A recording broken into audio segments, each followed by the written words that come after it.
Headed on our way into Kentucky. It's gonna be gorgeous. Hello. What are you working on today, kiddo? I'm working on some math. So we have this T-Mobile home internet before. You may have seen it in one of our episodes, but I decided, hey, what if we start taking this on the road and it actually keeps connected most of the time. So it's very good at the moment, which is actually really good, and it helps me get my schoolwork done a lot faster, and it helps everyone, so we don't have to rely on hotspots because those are super laggy. Yeah, having T-Mobile with us was a great idea. Yeah, so now we can start taking this every travel day with us in the car. Makes life so much easier. We are on the historic Bourbon Trail and very much looking forward to a couple of tours we have set for later this week. We're gonna work on a Kentucky hot brown. Hot brown! So that should be delicious.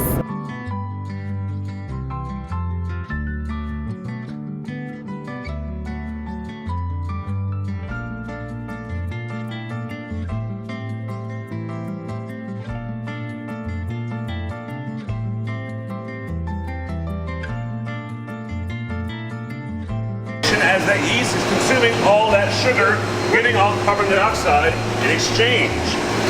I like going to bourbon school.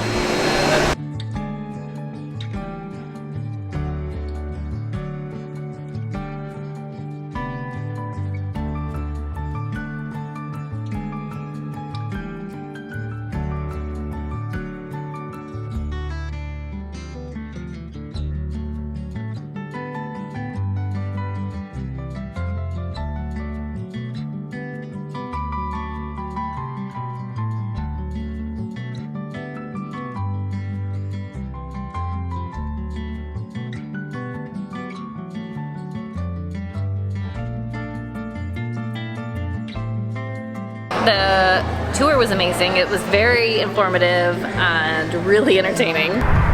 Tasting some bourbon today, y'all. We hit one more before we go back? Absolutely. We are here at Peerless. Yeah, with 4 sips.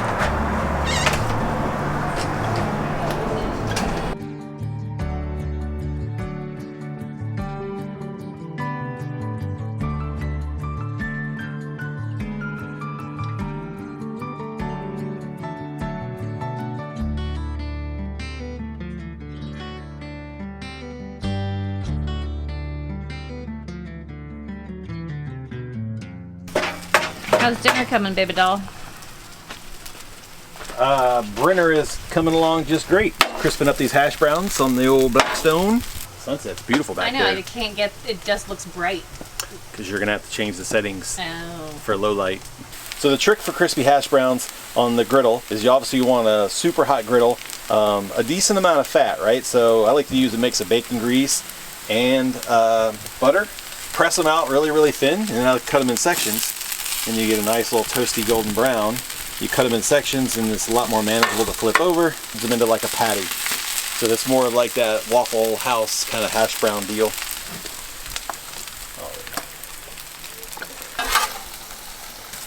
Babe, those sausages smell awesome, and those Oh yeah, turkey sausage. gotta be healthy when we can. Yeah, I think we'd all like pork all the time and bacon, but turkey sausage has its place. And those hash browns got a nice crisp. As long as there's no turkey bacon. You do pancakes? I do the pancakes. Hell yeah, knock it out. All right. I'm gonna run inside and put these in the oven to keep them warm. Perfect. What's up, pancake lady? Hello. You got really good news last night via email. Yes, we were waitlisted for Buffalo Trace, which is super popular because they do free tours And tastings. and so I put myself on the wait list for 2 people, and we're going on Wednesday of next week. Yeah, and I'm super happy. That's why because I signed up for a tour as well. Right. And I was waitlisted but haven't heard anything back, and I was like, you do it too. So I'm happy that one of us got through. It's the only free tour and tasting on the Bourbon Trail, at least that I understand. That I've seen. And it's definitely one of the bigger ones. Well, we wanted to go and peruse some of these smaller liquor stores and see if we can find any just random gems hanging out on the. I checked one today. Did you? Yeah, no luck. Nothing.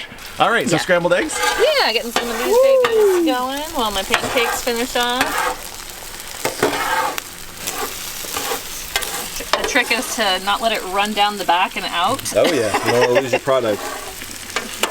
You gotta almost play defense and block it a little bit. Yeah, it's a game of chase, definitely. But I'll tell you what, like we've been on the road with this thing now for the past 4 months, and this is a game changer in so many ways, this Blackstone, because gosh.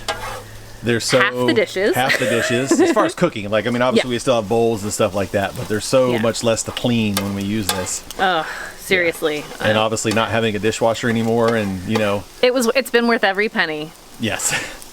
One thing that's almost as popular as bourbon and thoroughbred racing here in Kentucky is the classic hot brown.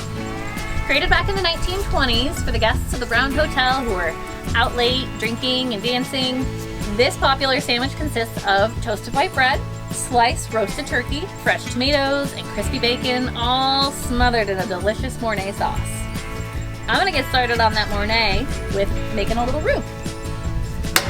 Got my bacon fat going. Traditional roux is made with butter, but since I had to make bacon, I might as well put it in the Mornay, right? Get that cooking up together. Hey, baby. Hot brown time? You betcha. I'm just here for medicinal purposes and moral support. Well, shoot, Sheriff, open her up. So I've added the heavy cream and milk. Get nice and thick here with the roux. It looks really good. Not much to it yet. We're gonna put the cheese in. I've got some aged cheddar and Parmesan. Get that in there, melt it up. So a sauce Mornay is actually a variation of one of the classic mother sauces known as a bechamel sauce. Typically a sauce Mornay is made with either Emmentaler or a Gruyere, Swiss cheese. But there are many variations of it. You can make whatever you like, throw in whatever cheese. Typically if you're gonna make homemade mac and cheese, you would just throw in cheddar.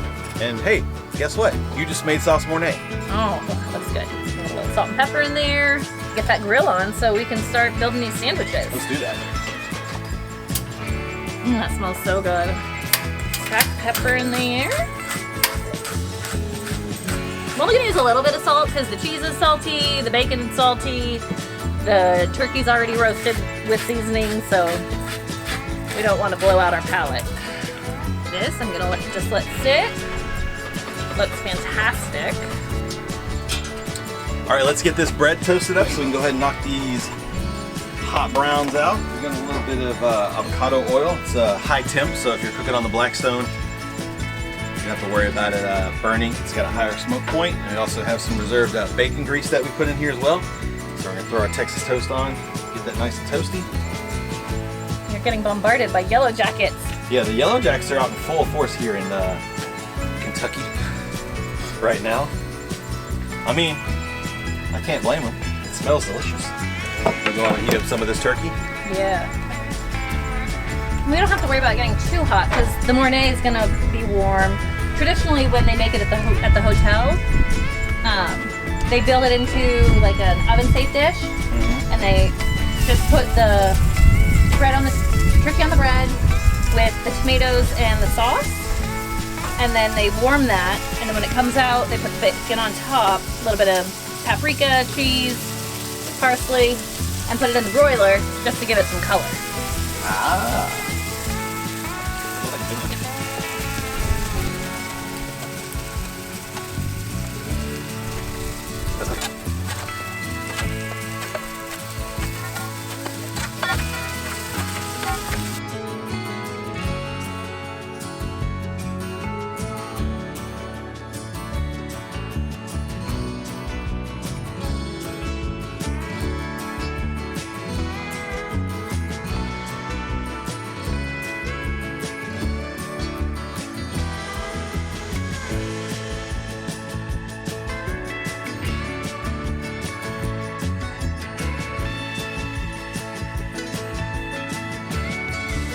And here we have the classic Kentucky hot brown. And here's Van's classic turkey bacon sandwich. That's it. How's it Hey. look though? Good. All right. All right, let's dig in. Right. Get a bite, a little bit of everything in there.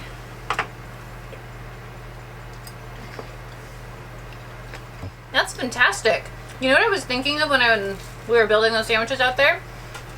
This is the best idea for after Thanksgiving. Everybody's got leftover turkey. Make yourself a hot brown and you will not be disappointed. And don't forget to check out our blog. It has all of our recipes on it. There's a link. And make sure to hit that like and subscribe button.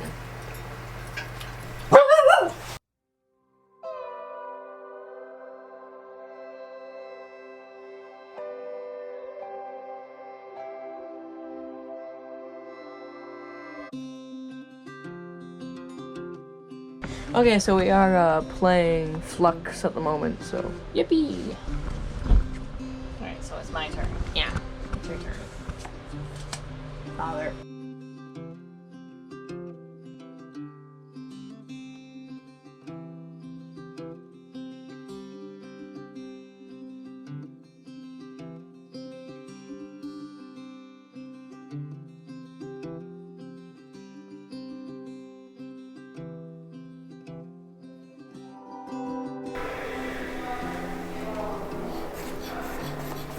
That's cool. How's it smell? Smells like bourbon. As it should. Yeah. Probably tastes better than it smells. It's a little, did you try? Did you smell? I did. It's a little on the skunky. This one is probably the best smelling. Correct. The other one definitely smelled reminiscent of, like, you know, when you're driving down the road and you're like, that's a skunk.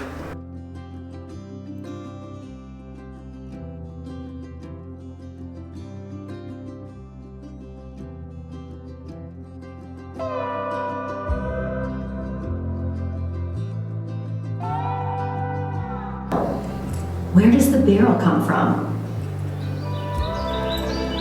Bourbon barrels start here as white oak trees. Used because of its durability and strength, white oak is also leak tight, perfect to hold bourbon for 5, 10, or even 20 years. It's the selection and preparation of that wood that determines the quality of the barrel. After the white oak is cut down and milled, the wood is dried and seasoned for flavor. Each Heaven Hill barrel is made of 31 to 33 staves, 6 steel hoops, 2 lids, 12 rivets, and 1 bone. Assembling these elements is an art that the barrel makers, called coopers, master over time. Each stave is shaped and fitted. No 2 staves are the same, so the cooper must fit them together like a puzzle to make the barrel leak tight. Steaming the staves keeps them from breaking as they're bent into shape, giving them a gentle interior to brief, intense fire. 40 seconds for Heaven Hill's level 3 char, and up to 1.5 minutes for our level 5 char. The charring caramelizes the sugars in the wood. As hot weather makes the barrel expand,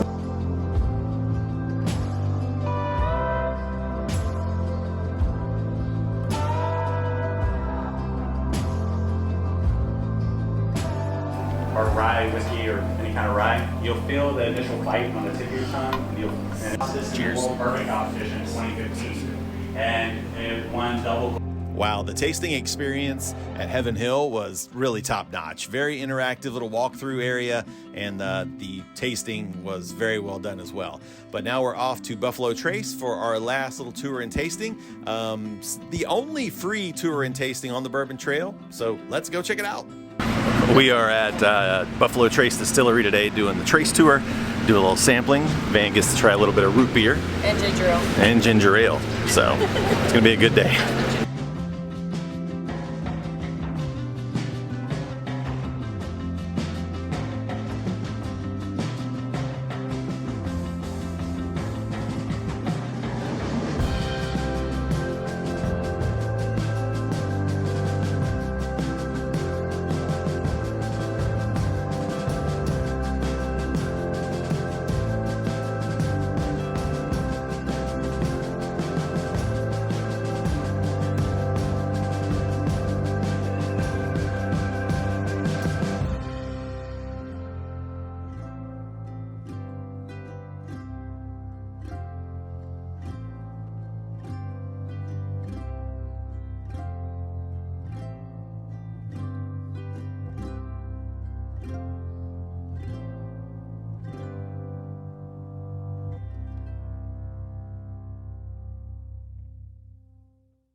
What do you think of the smell in here?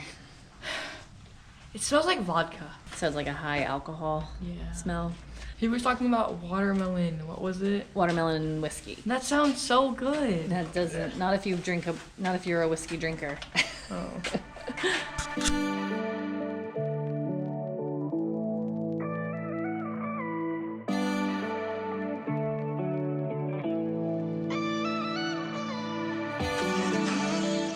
So this, hold it up. This young man got Blanton's bottle topper right off the production line. Yeah. That was so nice of her. This is really cool. What do you think? What is that? The tea? Yeah, I got the middle. So Pretty cool, man. yeah. it would be crazy if I got the S. Yeah, right. You made all these other people jealous. I know. Because you have to like actually pop.